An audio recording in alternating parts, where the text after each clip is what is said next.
All right, Cisco Live 2026. Let's go.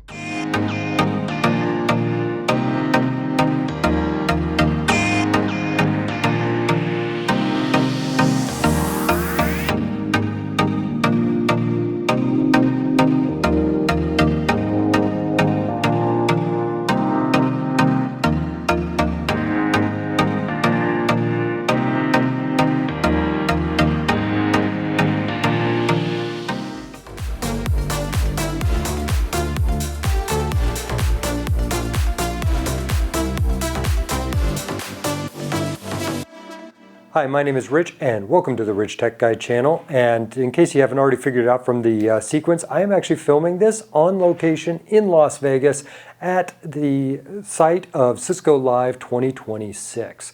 So I've already got my badge here and even got some ribbons on it here. You'll notice I made my own ribbon for the channel here, Rich Tech Guy ribbon. I got a NetVet ribbon because I've been to Cisco Live so many times, and also a Cisco Champions ribbon for being part of the Cisco Champions program through the work that I do here on this channel. Additionally, because this ribbon was larger than the others, I got this one here. It says Make Network Engineering Cool Again. This came from Alexis Berthoff. You can follow her on socials under the name Digital Byte. I can link to that down below.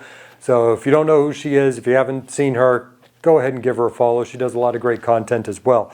But additionally, I've also got my Cisco Live backpack. So let's take a look at the Cisco Live backpack and see how they did this year in terms of the conference bag. Okay, so here is the bag. Actually, a little bit more than the bag. I've also got the Cisco Live t-shirt that they give out every year. So that is this year's design.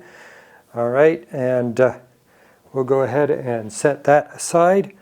And then also, because of my status of being both a CCIE and a NetVet, I get a special pin for being able to show off that status for Las Vegas 2026. Okay, let's move on to the bag itself. So first of all, we've got a pocket on the front of the bag here, which actually the flap is magnetically closed, but it opens up. You got some space here for some pens, cables, the like. And then in the main area that opens up here, I'm glad they didn't do the over the flap thing. I always hate it when they do one of those. But yeah, it opens up. A lot of space there for storing things. We've got a special pocket here for a laptop. And then we've got some pockets here for carrying some other devices perhaps. We've got some mesh, place for pens, and place for small things, maybe some more cables, chargers, business cards, whatever you would like. Also on the back side of the bag, it's got a nice little mesh here for helping to keep you cool while you're walking around in the Vegas heat. And then we've got a little strap here so you can attach it to a carry-on bag. And then also there is a second bag pocket which goes right in here, and we've got some small space to carry a few items somewhat discreetly up against your bag. On the sides, we've got a mesh pocket area here for keeping a water bottle, and on the other side, we've got just a sort of a fabric similar deal pocket. Overall, I think this year was a pretty good bag. I think it's probably not the best one I've gotten out of Cisco Live, but it's also not the worst. So yeah, as I said, it was a pretty good choice here, decent choice. So I think I will be definitely using it going around Cisco Live.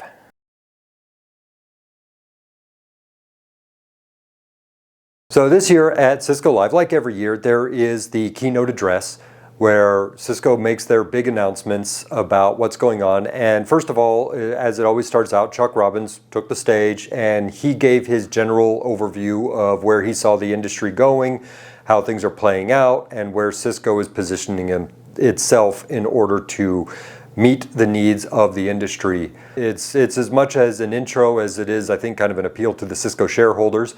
One of the things he did say, though, that I absolutely loved was that the network is more powerful than the node. Okay, I still remember back in the day when I was getting started with computers that they weren't networked. You had your individual computer, you wanted to share data with another computer, you had to put it on a floppy disk and go to the other computer and put that data into the other computer there. But now we've got the network, and that allows computers to talk to each other and move massive amounts of data in a great volume and solve problems faster and meet solutions faster. Then, of course, there was a special guest. So past few years, there's usually been like a celebrity guest. There was one year was Tom Brady. One year was a F1 driver for McLaren. I forget who it was. I might go dig that footage and put the picture up right now and throw the name up. But it was a very big difference this year. There weren't really any celebrity guests. There were a few guests out there, one of which being the CEO of Starbucks, Brian Niccol.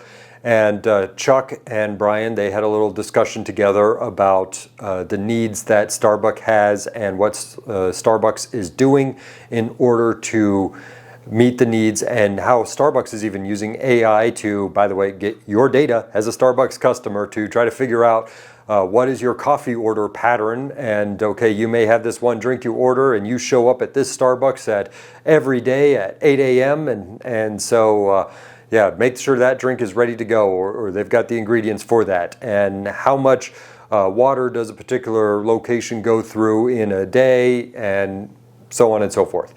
Really good discussion there about that. And I do encourage you, if you want to go see this, you can actually go take a look at the keynotes. They were all there on CiscoLive.com. You can go and watch and review the content. But then after that, G2, the Chief Product Officer for Cisco, he got up and he talked about some of the developments they were going with.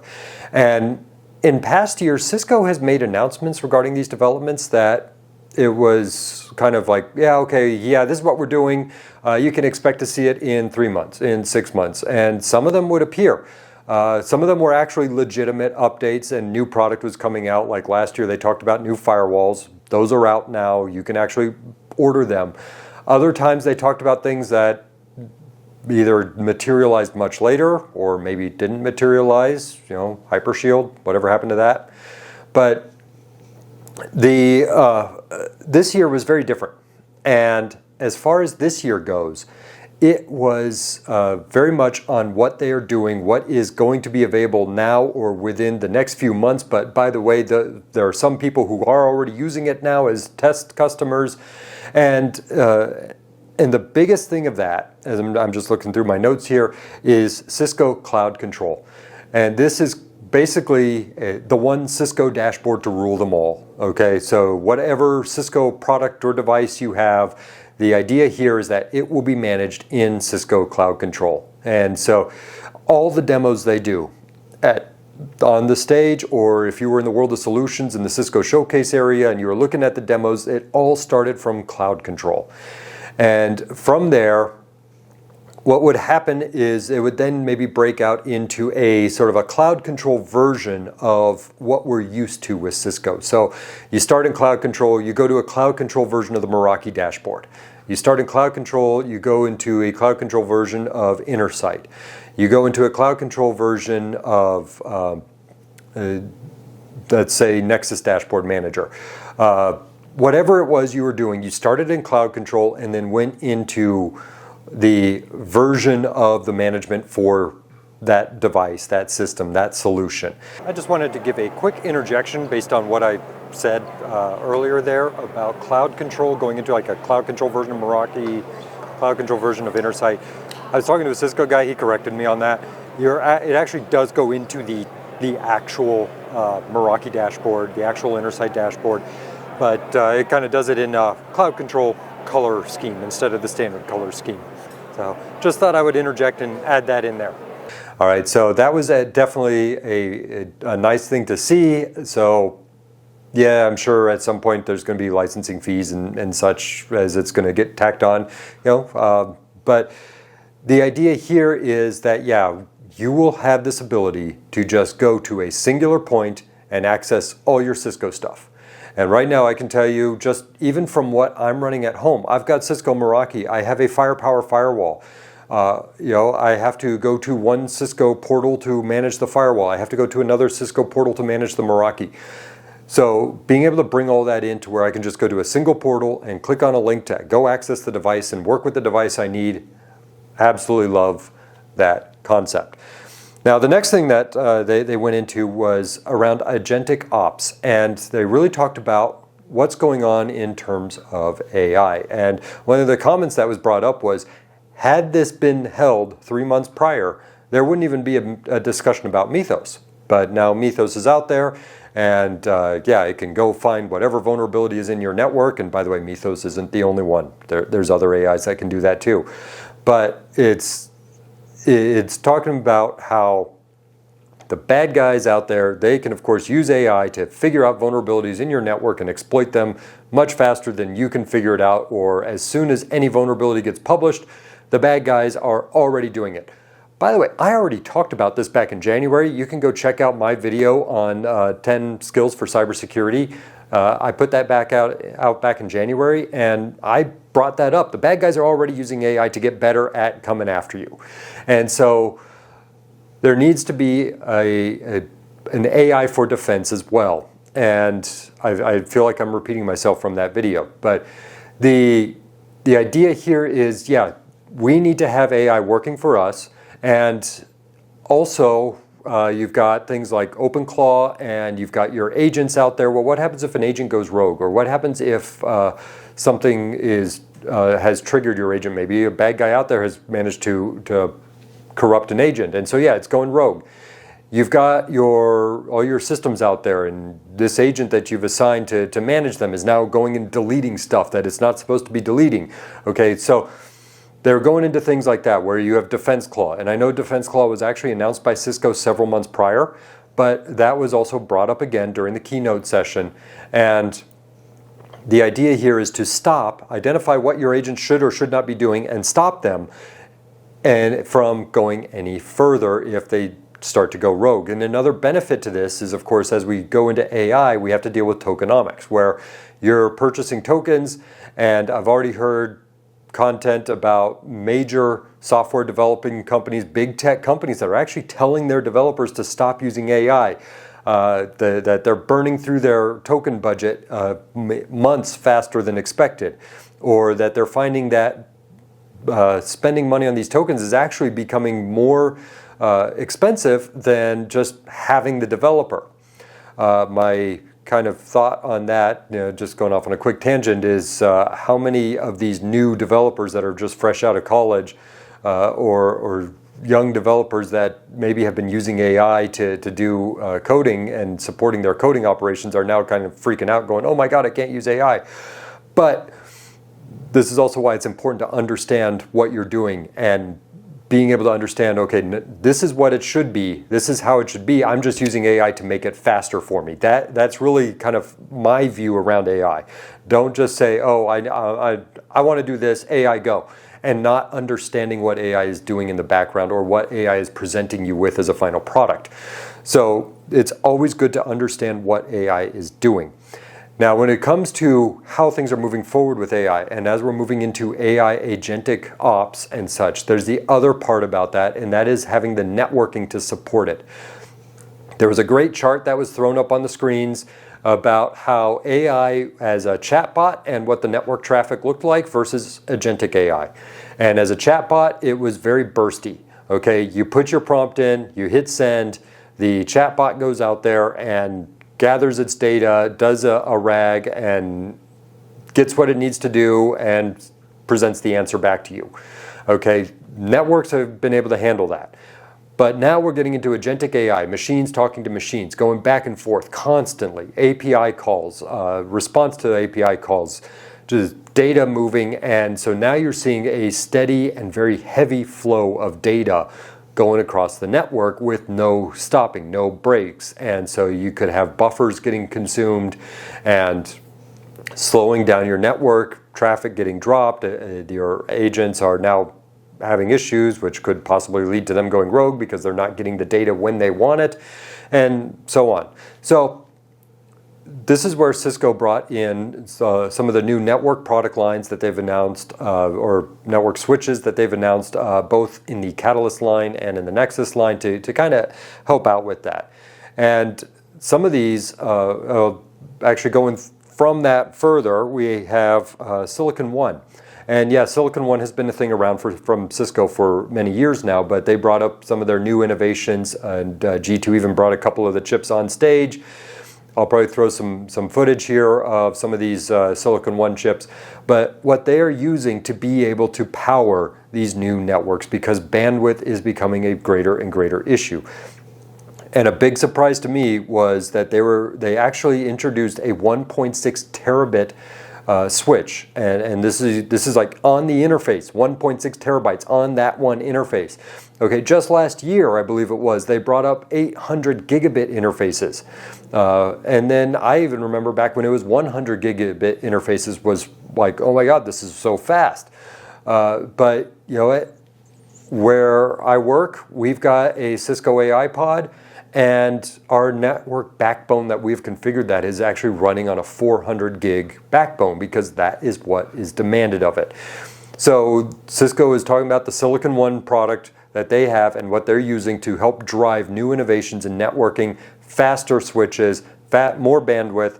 And the other part about that's going into this, and this is going to be interesting to see how this plays out, but fully liquid-cooled switches. They actually had some on display, switches that are 100% liquid-cooled, and this is because these new demands on bandwidth, the silicon that they're having to use for this, it's generating a lot of heat. The heat has to be cooled. Traditional air cooling may not be enough to support it, so here we go with liquid cooling. Furthermore, and this is actually a discussion that I had during a Q&A that I was able to go to as being a CCIE NetVet. And I brought up actually, okay, you're talking about all these great innovations you're doing around AI, but the thing I see missing from it is power. And cooling is absolutely a part of power. So these systems are going to be power hungry with AI. There's a lot of controversy around that. Building new data centers is getting a very bad name out there. And it's because, yes, these data centers are grabbing and consuming a lot of power. And so I brought that up with Chuck and with G2 later on, and I said, okay, well, what are we doing from a Cisco perspective? What's going on in terms of being able to not only deliver the maximum performance necessary for these AI solutions, but also to be power efficient? And of course, the answer they gave back was that is absolutely one of the factors that they look at, and they understand that power is absolutely critical. We do need to address that, and so systems that are developed, they have to meet certain guidelines in regards to power usage.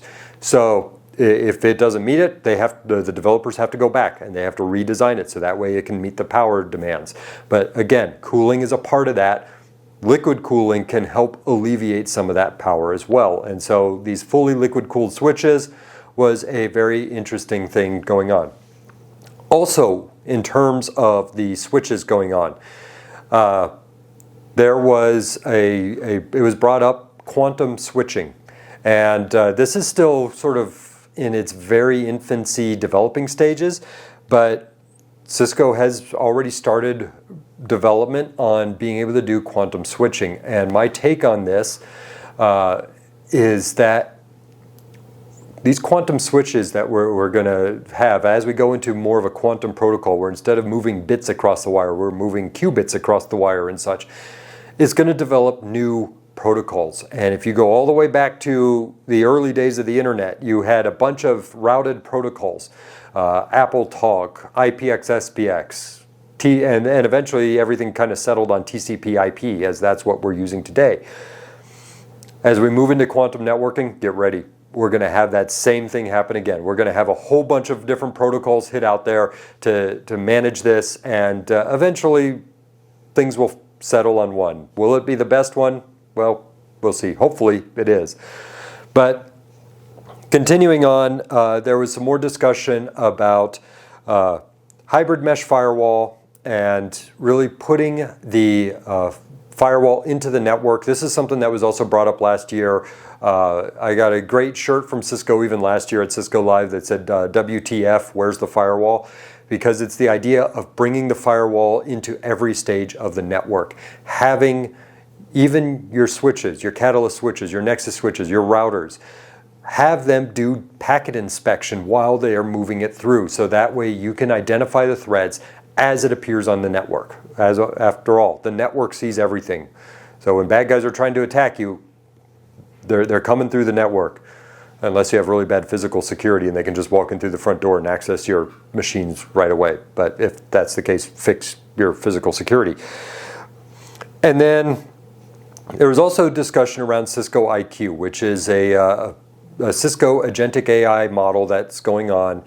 And there were a couple of demos that were brought up, and Cisco brought up a couple of their customers in to showcase how that's being utilized in terms of the Cisco IQ and being able to say, okay, you just give it a prompt and say, hey, go take a look at my network. What devices are going to expire or go end of life within the next 12 months? Okay, so if you're running a network and you need critical uptime availability and you want to have you need to have support. Well, if a device is going end of support or going end of life and you're running out of it, well, you need to get a new device in there. So that was one of the customers that was brought up and was talking about being able to do that. There was another one that came up and talked about identifying vulnerabilities even before patches are available. And this ties into what I've said in terms of AI. I did a video way back in the beginning of the year. You should absolutely go watch it about the 10 skills you need to learn in cybersecurity for 2026. I can link that up above and in the description below.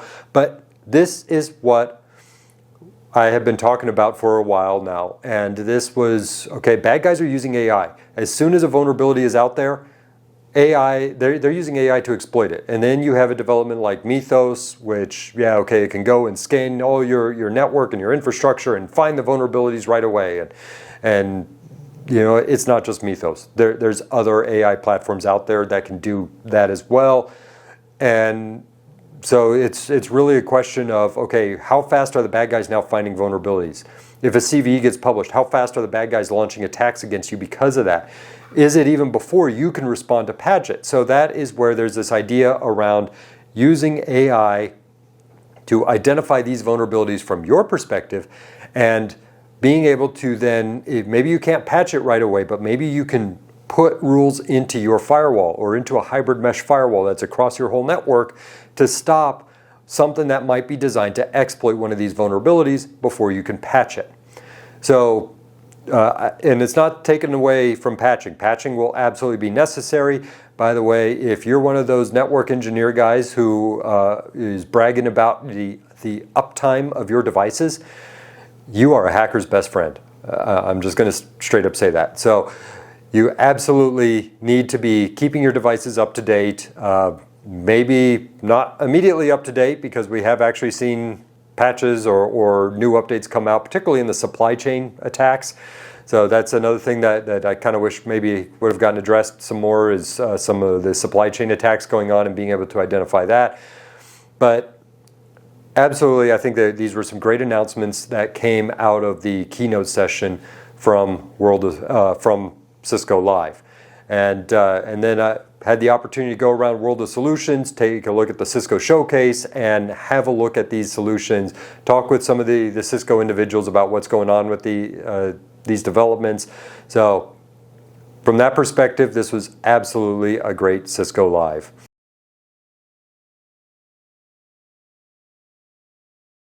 So at Cisco Live, of course, you have the World of Solutions where different partners associated with Cisco, they've got their booths, they showcase what they're doing, what their things are in partnership with Cisco. NetApp, of course, has the FlexPod that they talk about and their solution with Cisco. By the way, I did a short on that about how the FlexPod ties into my career background. So if you haven't checked that out, go ahead and check that out.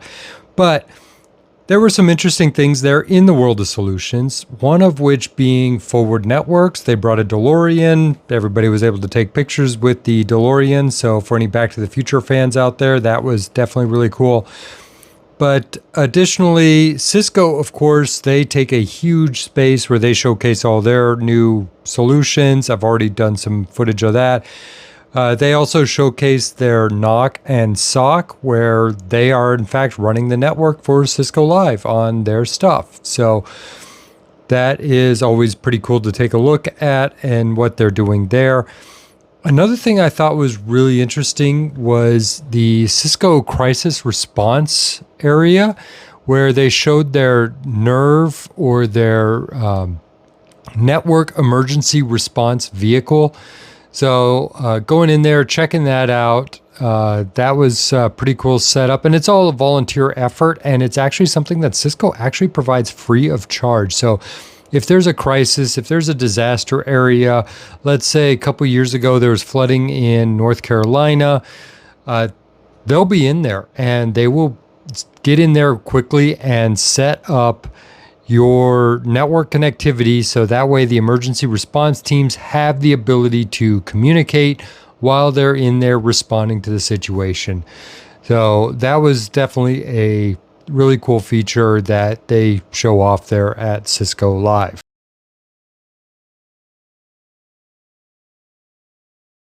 Another really great thing about Cisco Live is the ability to interact with people and some of the connections you're able to make and people you're able to talk to. I think that is one of the greatest benefits of Cisco Live. And of course, me being a Cisco champion through the work I do here with the YouTube channel, that it was great to be able to meet and interact with the other Cisco champions out there, including, of course, David Bombal. Unfortunately, even though we did have an interaction there and we talked for a little bit, I wasn't able to get a selfie with him just due to the situation that was going on at that time. But yeah, here's a great picture of us all together, the Cisco Champions team. And of course, I'm in there, Bomball's in there. Thank you, David, for some of the tips you gave me about how to grow my YouTube channel. So we'll be working to employ those over the coming months. But also, again, another great YouTuber out there that I was able to meet for the second time this year was Network Chuck. I met him last year at Cisco Live in San Diego. Got to meet him again. Again, great guy. Great opportunity to talk to him. And yeah, got some free coffee off of him. So that was wonderful. So thank you, Chuck, if you are watching this.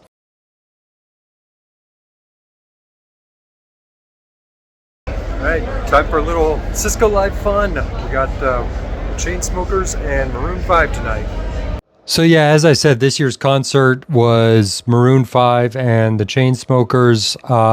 Maroon 5, I saw them before at a previous Cisco Live, so wasn't too thrilled to see them. And actually, as far as the Chainsmokers goes, I wasn't quite expecting what we got. I knew them from their collaborations with Coldplay and such, but you know what? Why don't I just let me right after the concert talk about the concert. All right, so I am back from the concert, the Maroon 5 and the Chainsmokers.